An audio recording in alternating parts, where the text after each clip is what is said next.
A lot of people, though, don't want to have to deal with their own cars, so we're keeping an eye on the status of PACE buses for riders who have to get around in these snowy conditions as well. A lot of options for you out there this morning. We want to bring in now Maggie Daly Skogsbakken, the Chief Communications Officer with PACE. Maggie, thank you so much for being with us bright and early this morning.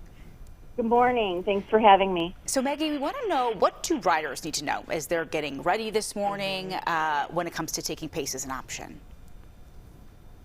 Well, I'm really happy to report that at the moment, PACE services are all operating normally with no significant delays. Oh, that's good.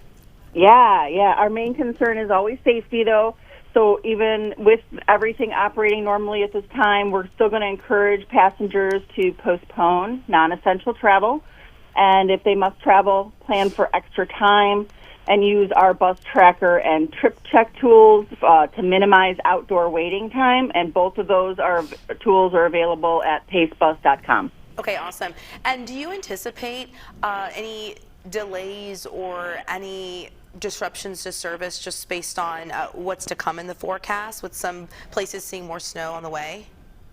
Yeah, I mean, it looks like right now everyone is doing a great job at getting roads at least passable. So I don't expect significant delays, but I would expect things to run a little slower. So that additional travel time for people is important. And of course, our website and our social media sites will have any news of any major delays. Okay, so keep tabs on the website, keep tabs on how PACE pushes out that information throughout the morning. Maggie, thank you so much for being with us, and we'll be checking in with you throughout the morning. Thanks so much.